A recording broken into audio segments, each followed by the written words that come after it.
Hello class of Finance 600, we are group 2, Monalini, Jenny, and me, Enrique. And these are the news for the week. One surprise stand out for Uber, food delivery. One small restaurant in Brooklyn, California decided to get the services of Uber Eats, food delivery. And as soon as they started, the orders start pouring in. As the owner said, we weren't prepared for the volume that came in.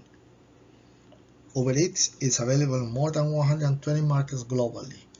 The number of trips grew more than 24 times between July 2016 and June 2017. This business of food delivery is estimated at 100 billion plus. As competition, the major threat is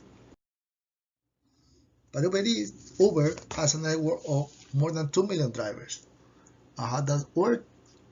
Is Uber Eats application work with restaurants and they provide freshly cooked meals. As soon as the driver arrives at the restaurant, the food has just finished cooking and is delivered to the customer still warm. For this company, Footprint Cafe, Uber's investment have been a boom for business. The other news, SEC hack raises tech and legal concerns. A hack into the filing system of the United States Securities and Exchange Commission have raised discussions regarding the vulnerabilities and the necessity for tighter security. Hackers had accessed non-public information within EDGAR, the Electronic Data Gathering Analysis and Retrieval System. Some credentials of authorized users were compromised. The Government Accountability Office, GAO, reported last July that SEC controls did not protect its network boundaries. SEC was found to protect industry and shareholders.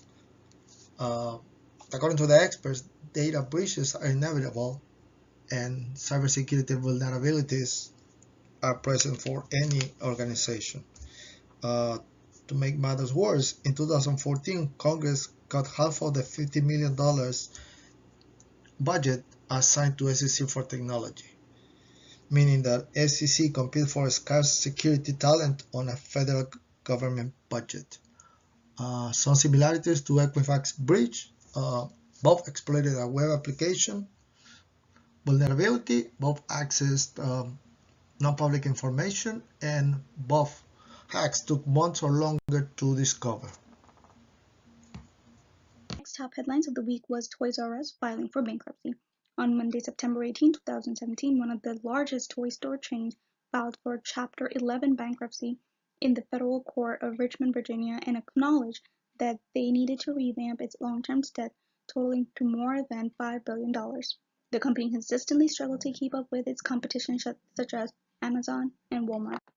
Financial condition of the company worsened by the heavy debt load over the years. Private equity firms such as Howard Kravis Roberts and Bain Capital, as well as real estate firm Renato Realty Trust, purchased company in a leveraged buyout for about $6 billion in 2005. The company is currently faced to pay a $400 million debt payment due in 2018, but is running out of cash. Therefore, they decided to bring on board of advisors, particularly law firm Kirkland & Ellis, to help them out with a plan. Their financial condition is critical to consider, as it's joining many other retail bankruptcies this year, such as Jim Ward, Payless Shoes, and Brew21, that laid up many of their workers as they are cutting costs to compete with e-commerce. JP Morgan Chase and a group of other lenders have agreed to provide the company with $3 billion in financing to help pay the suppliers and employees. The company finally made a statement that approximately 1,600 of their stores will be running and operating as usual worldwide. Next on the finance news of the week is the increase in leveraged loans to top pre-financial crisis records. Lending money to retailers and companies with huge debt amounts in USA and in Europe is surging, which could pressure financial markets if the global economic expansion fades. According to S&P Global Market Intelligence, leveraged loans is up to 53% in the year in the US, putting it on the pace to surpass 2007 records of $543 billion. So what exactly are leveraged loans? Leveraged loans is extended to companies and individuals that have considerable amount of debt. These kinds of loans carry a high risk of failure to pay interest or principal amount on the loan when due.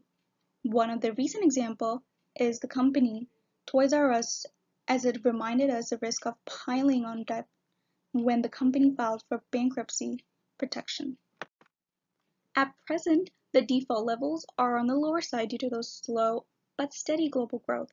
But if market condition changes and the economy slows down, then it can cause major trouble for the lending parties. Comparing the total leveraged loans issuance in US and Europe till September 15, 2017, US has issued out about $486.48 billion in leveraged loans, whereas Europe currently has issued $87.64 billion. This is a significant difference. It is highly important to keep track of the leveraged loans issuance because before the financial crisis in 2008, leveraged loan was one of the signs of market overheating. And then in 2008, when it intensified, investors in US leveraged loans lost nearly 30%. In US, loans issued to fund leveraged buyouts from private equities total up to $88.5 billion, which is 74% higher than last year. Although the loan issuance used to fund leveraged buyout is still 34% lower than what it was in the year 2007, it is still critical to monitor this subject, as excessive leverage is a common theme for many financial crises in the past. My article is about healthcare failure. President Donald Trump and Senator Republicans decided to target Obamacare one more time before their phase closed. But once again, Senator Republicans failed to do it. Not only would have tough patient protection and left millions of Americans without health insurance, it is a formula for reorganizing federal spending would have required a larger community of Republican senators to vote yes, knowing their status would receive less money than under current law. The Republicans' taxes effort still has its chances to succeed. Cutting taxes remains the party's single most combining priority, but the GOP still need to resolve important internal differences. Another healthcare mistake will increase urgency to deliver on taxes in advance of 2018 midterm election. But that urgency alone hasn't yet proven strong. At the end, financial is in danger of the tax debates and add massive business promoting pressure as well. Our article websites are here. What do you guys think about this week events? Please leave comments and question in discussion board. Thank you.